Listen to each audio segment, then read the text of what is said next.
In this video, I'm going to show you how to get an old Craftsman generator with a Techumseh engine running again, coming up right now.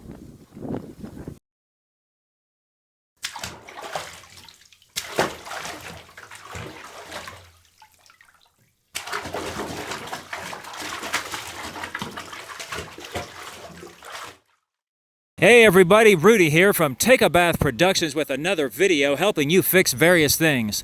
Today we're on location here at sunny, beautiful Clearwater, Florida. It's about 85 degrees here on the beach, but that's not why I'm here today. I'm here to get your carburetor fixed on your Techumseh engine. We're going to be working on one with a 10 horsepower engine, but they should all be basically the same. So without further ado, let's dive right in. Alright, welcome back. Yeah, the owner on this thing said it's been sitting for a while, so I suspect there's just some carburetor problems. Let's just take it loose here.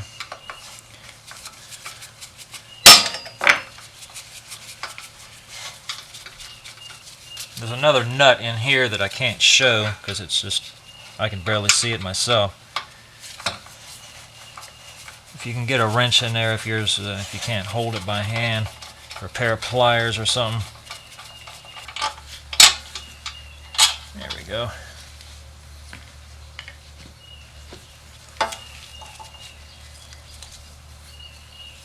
And on this fuel line,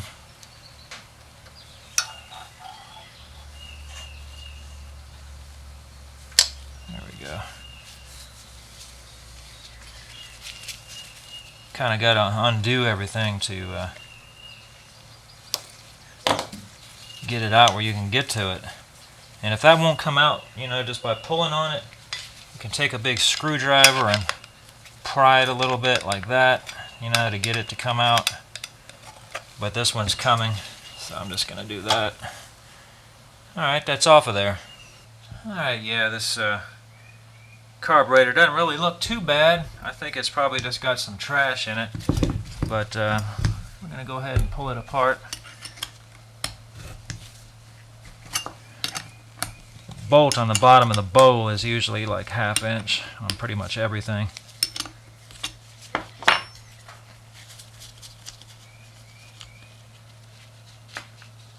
If that washer stays on there like that, just leave it on there because you'll wind up tearing it up. And if this bowl doesn't come off real easy, be real gentle and you can pry just a little bit here and there, because if you're trying to preserve the gaskets, you don't want to mess them gaskets up. This one's pretty loose, but sometimes these O-rings here get stretched out and they won't fit around there tight, and if you get one like that, you might as well just forget it and get a new rebuild kit. But this one doesn't look too bad. A little bit of crap around it, but it'll clean up. Let's get the bowl out. Sometimes this pin gets stuck right here. You'll have to find a way to drive it out if it does do that. We're going to try to rebuild this without any parts. I don't know if that's going to work or not, but if this video is posted, then it worked. Now this emulsion tube down in here is made out of plastic. So you got to be real careful trying to get that thing out of there. I don't know why they made these out of plastic, but I can't tell you how many of them I've ruined trying to get out. So I like to take a little bit of oil, WD-40 or whatever, spray it up in there, and then give it a few minutes to soak in. Now you probably can't see it, but the emulsion tube is sticking up right in there, and I'll tell you, they can bend over real easy. So I'm going to lightly push on that, and if I can't get it to break loose, take the butterfly loose and pull this out. Then you can get your finger in there and have a little bit more control over it.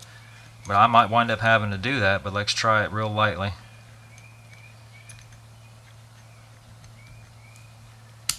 Yep, it came out. Got lucky. I wanted to make a note, if you do wind up pulling the butterfly out because your emulsion tube won't push out of there, take a look at this number. There's a number on the butterfly, and see which way it's pointed. That way you can put it back the same way. It'll be a lot easier. Yeah, just grab some pliers and pull that puppy out of there. Now, of course, you can notice here there's 2 O-rings on that. And these things will get shot a lot. If these O-rings are shot, you might as well forget it and get yourself a rebuild kit, because it ain't gonna work. And if this one O-ring stays up inside the carburetor, don't try to stick something sharp in there to get it out with, because you'll wind up tearing it up. You're better off, if this one's good, then maybe this one's good too, and spray some oil up in there and then use a punch like this to push it back in the carburetor so you don't wind up bending it over. These things are just real sensitive. I'm sorry I'm harping on that, but they break real easy. Well, as you can see, this is not real bad. I think I'm just going to take some carburetor cleaner and some steel wool. I'll probably pull this air filter off of here, that way I can blow everything out good. And that's all I'm going to do. Steel wool, carburetor cleaner, and then I'm going to blow everything out. And then I'll come back and show you the rest. Alright, yeah, I got it pretty well cleaned up. It wasn't too bad to begin with, but it's better now. A couple of tips I forgot to mention earlier is when you're cleaning this up, if you're blowing through these little holes and stuff, and you decide to blow through the fuel, you know, where the fuel goes, that little needle and seat, the seat down there, you might blow that rubber piece out of there, and then that'll be the end of that. You'll never see it again. So keep that in mind. If you blow through here, put your thumb here or something like that to keep that from coming out. And one other thing I'm going to do here is make sure this little jet is clear, because it could get clogged up.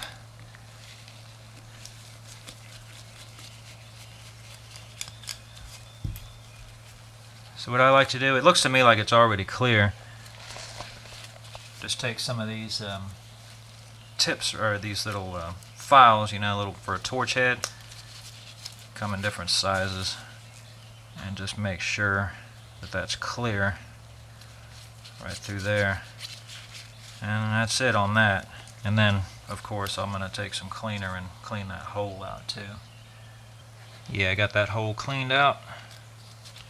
And I'm going to put it right back.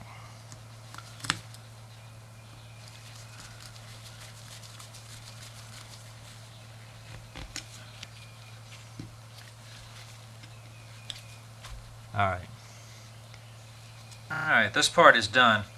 Now, one other thing that I want you to know is when you get this back together and you pour fuel in the tank, take a look inside the carburetor, and if you see fuel bubbling up on that emulsion tube when it's not running, that means this needle and seat's leaking, and you're going to have to get a needle and seat. If the rest of it's good, you can usually buy these separate, but keep that in mind, because what will happen is the fuel will come out of here when you're storing it, and it'll wind up inside the head and just make a big mess. Kind of going to clean up the rest of these parts. Just be kind of careful with this rubber O-ring here so that it doesn't stretch.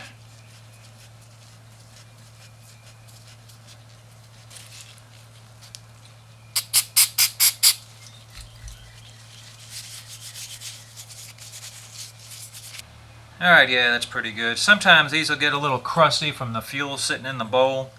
If that happens, you're just going to have to try to clean them the best you can and get all that crust off of there, but this one wasn't too bad. Make sure you clean it out with the torch head cleaners real good. Get them little passageways opened up again if they happen to be clogged. There we go. And then down from the top. And then I'm going to spray some carburetor cleaner in there and blow it out. Same thing to the bowl.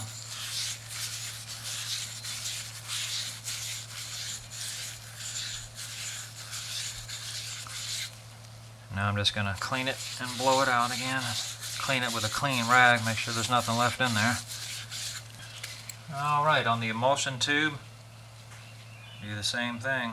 Make sure these holes are clear. It's never going to run. Down through the top.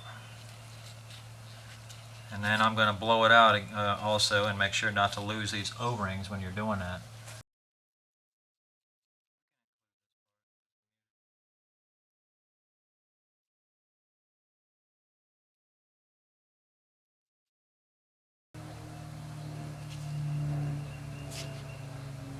Alright, got that needle cleaned up. I'm going to go ahead and put it all back together. Now in this emulsion tube, I'd get some oil on them O-rings so that they don't get messed up when you're trying to push it back up in there. Long end goes first.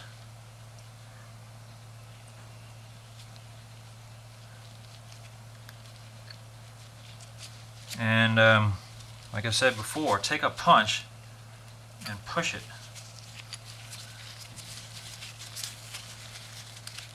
Just watch it come through.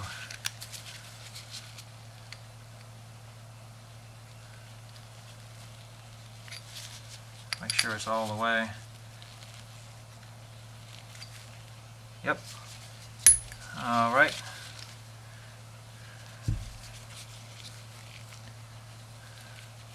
Just hang that little spring off of there. I kind of like the Briggs design on that a little bit better.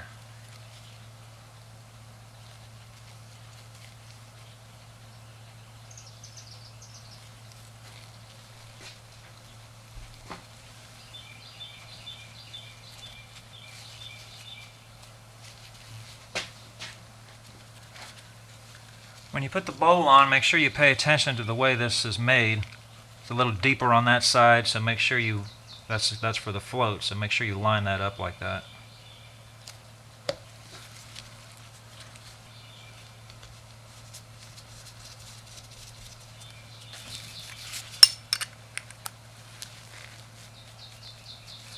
And that's it. It's all back together. I do recommend changing the fuel line. Usually when the fuel sits in the fuel line, it just breaks it up, so it's always a good idea to change it. Alright guys, that's about it. I didn't show how to put it back together because you saw how it came apart. Pretty straightforward. 2 bolts, a linkage, and fuel line. So that's pretty easy. I've already test ran it. It runs fine. I'm indoors here today, so I don't want to run it in here and stink the place up. If you like this video, click on the thumbs up and subscribe to my channel. I come out with videos like this as often as I can. Thanks for watching.